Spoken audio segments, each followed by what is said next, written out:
Bollywood heroine Kajol Ramoji film సిటీపై ఈ మధ్య చేసిన కామెంట్స్ సంచలనంగా మారిన విషయానికి తెలిసిందే.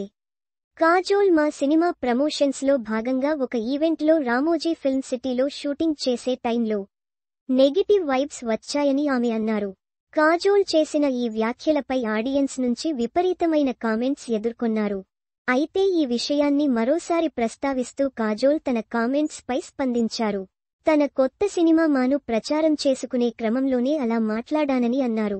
ఎక్స్ వేదికగా ఆర్ఎఫ్సి పై తను చేసిన కామెంట్స్ పై క్లారిటీ ఇచ్చారు కాజోల్. తాను నటించిన మా సినిమా ప్రచార కార్యక్రమంలో భాగంగానే రామోజీ ఫిల్మ్ సిటీపై కామెంట్స్ చేశానని అన్నారు. అంతేకాదు తాను నటించిన ఎన్నో సినిమాలు రామోజీ ఫిల్మ్ సిటీలోనే షూటింగ్ జరుపుకున్నాయని అన్నారు.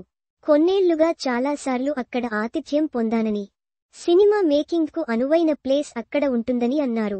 ఫ్యామిలీతో, పిల్లలతో కలిసి ఆస్వాదించడానికి అనువైన భద్రత గల ప్రదేశమని కాజోల్ అన్నారు. అయితే తెలుగు సినిమాలతో పాటు ఇతర భాషా సినిమాలు కూడా ఎన్నో రామోజీ ఫిల్మ్ సిటీలో షూటింగ్ జరుపుకుంటాయి. అలాంటి ఆర్ఎఫ్సి మీద కాజోల్ సంచలన వ్యాఖ్యలు చేయడంపై అందరూ షాక్ అయ్యారు. అయితే కాజోల్ తాజాగా తన సినిమా ప్రమోషన్స్లో భాగంగా అలా కామెంట్ చేశానని క్లారిటీ ఇచ్చారు. కాజోల్ లీడ్ రోల్లో తెరకెక్కిన మా సినిమాను విశాల్ ఫురియా డైరెక్ట్ చేశారు. ఈ సినిమాలో కాజోల్తో పాటు రోనిత్ రాయ్, ఇంద్రనీల్ సేనుగుప్తా నటించారు.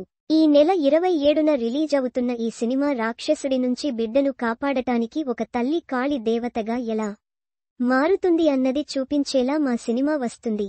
సినిమా టీజర్, ట్రైలర్ ఇంట్రెస్టింగ్గా ఉన్నాయి. బాలీవుడ్లో ఇలాంటి సినిమాలకు మంచి డిమాండ్ ఉంటుంది. ఒకప్పుడు స్టార్ హీరోయిన్గా కమర్షియల్ సినిమాలు చేసిన కాజోల్ ఇప్పుడు ప్రత్యేకమైన సినిమాలతో రాణించాలని చూస్తుంది. అయితే మా మూవీ ప్రమోషన్స్లో ఆర్ఎఫ్సిపై చేసిన కామెంట్స్ మాత్రం నెటిజన్ల నుంచి విపరీతమైన ట్రోల్స్ ఫేస్ చేశారు. ఫైనల్గా సినిమా ప్రమోషన్స్లో భాగంగానే ఆ వ్యాఖ్యలు అంటూ సోషల్ మీడియాలో స్పందించారు కాజోల్.